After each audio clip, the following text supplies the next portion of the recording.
নমস্কার, welcome to my channel. সোমাস অ্যারোমাবিন্দের পক্ষ থেকে আমি সোমা বলছি।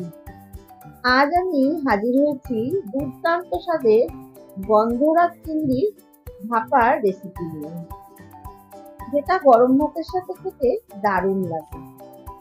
আর এই চিংড়ি মাছ বাচ্চা থেকে বড় সকলেই ভীষণই পছন্দ করে থাকে। রান্নাটা করতে 10 থেকে 15 মিনিট সময় লাগবে, আর খেতে হবে অসাধারণ। তাহলে চলুন দেখে নিই কিভাবে এই রেসিপিটা তৈরি করতে হবে। গন্ধরাজ চিংড়ি ভাপা বানাতে এখানে নিয়েছি মিডিয়াম সাইজের 400 গ্রাম চিংড়ি মাছ। মাছগুলো কেটে পরিষ্কার করে ধুয়ে নিয়েছি। এবারে এর মধ্যে দিয়ে দিচ্ছি সামান্য একটু লবণ, সামান্য একটু হলুদের গুঁড়ো, আর দিচ্ছি গন্ধরাজ লেবুর জেস্ট।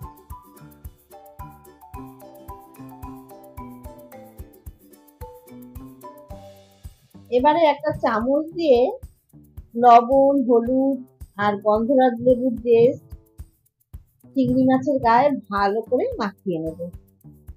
আমি গন্ধরাজ লেবুর রসটা দিতে ভুলে গেছিলাম। এখন চিংড়ি মাছের মধ্যে গন্ধরাজ লেবুর রস সামান্য একটু দিয়ে দিলাম। সমস্ত কিছু দিয়ে ভালো মতো মাখিয়ে নিয়ে 10 থেকে 15 মিনিট ঢাকা দিয়ে এটা রেখে দেব। এবারে একটা মশলা তৈরি করে নেব। তার জন্য একটা মিক্সার গ্রাইন্ডারের বাটিতে নিয়ে নিচ্ছি 6টা কাজু বাদাম, 1 টিস্পুন কালো সর্ষে,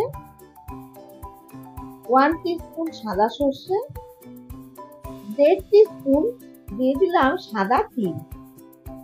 আপনারা চাইলে তিলের বদলে পোস্ত দিতে পারেন, তবে তিল দিলে এর স্বাদটা বেশি ভালো হবে। দিয়ে দিলাম 4টে কাঁচা লঙ্কা। এই কাঁচা লঙ্কাগুলো খুব একটা ঝাল না, তাই আমি 4টে কাঁচা লঙ্কা দিলাম। এই রান্নাটায় ঝাল কিন্তু খুব বেশি ভালো লাগবে না, তবে ঝালটা অবশ্যই আপনারা আপনাদের নিজেদের স্বাদ অনুযায়ী দেবেন। আর দিলাম হাফ কাপ পরিমাণে নারকেলের দুধ। আমি বাজারের কেনা যে প্যাকেটের নারকেলের দুধ পাওয়া যায় সেটাই এখানে ব্যবহার করলাম, তবে আপনারা চাইলে ফ্রেশ নারকেল কুড়িয়ে নিয়ে দুধ বার করে দিতে পারেন। এবারে এগুলোর একটা স্মুথ পেস্ট তৈরি করে নেব।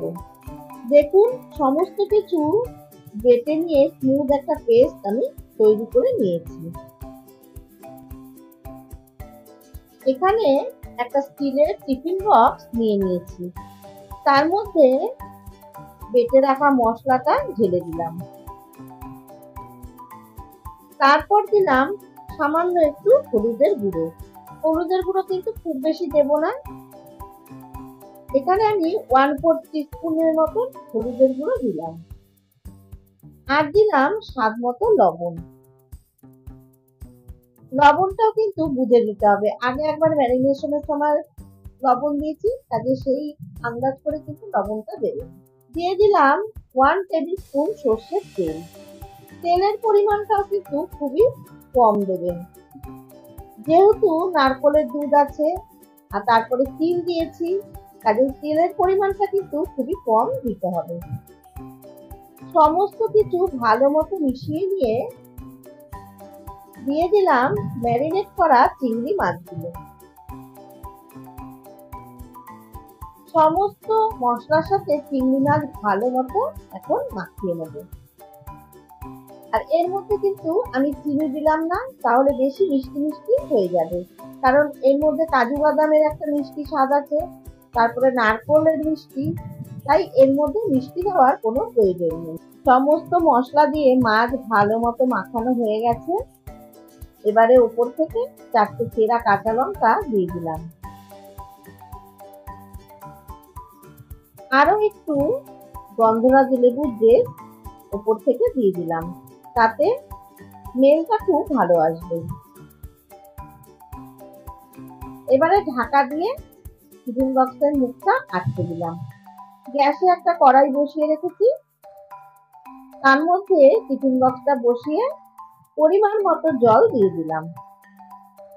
জলের পরিমাণটা এরকম দিতে হবে যাতে জল টিফিন বক্সের নিচের দিকে থাকে।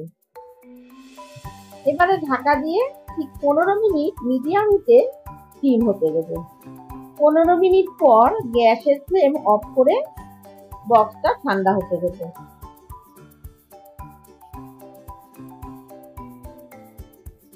বক্সটা ঠান্ডা হয়ে যাওয়ার পর ঢাকনা ওপেন করে একটু দেখে নিলাম, মাছ সুন্দর সেদ্ধ হয়ে গেছে আর কালারটাও দেখুন কত সুন্দর এসেছে, দেখেই দারুণ লোভনীয় মনে হচ্ছে। এবারে উপর থেকে লেবু পাতা একটু দিয়ে দিলাম, তারপরে মিনিট 5 সময় ঢাকনা আটকে এটাকে স্ট্যান্ডিং টাইমে রেখে দিতে হবে। 5 মিনিট পর আমাদের গন্ধরাজ চিংড়ি ভাপা পরিবেশনের জন্য একদম রেডি। এটা গরম ভাতের সাথে ভীষণই ভালো লাগবে। রেসিপিটা কেমন লাগলো অবশ্যই জানাবেন। ভালো লাগলে বাড়িতে একবার ট্রাই করুন, আশা করছি ভীষণই ভালো লাগবে। আমার রেসিপিগুলো যদি ভালো লেগে থাকে তাহলে অবশ্যই আমার চ্যানেল সাবস্ক্রাইব করে পাশে থাকার অনুরোধ রইল। পাশে থাকা বেলটাতে প্রেস করে অল নোটিফিকেশন অন করে রাখবেন, তাহলেই এরকম নিত্য নতুন রেসিপির আপডেট সবার আগে আপনার কাছে পৌঁছে যাবে। অবশ্যই ভিডিওটা সম্পূর্ণ দেখবেন, একটা লাইক করবেন, কমেন্ট করবেন আর বন্ধুদের সাথে প্রচুর শেয়ার করবেন। ধন্যবাদ।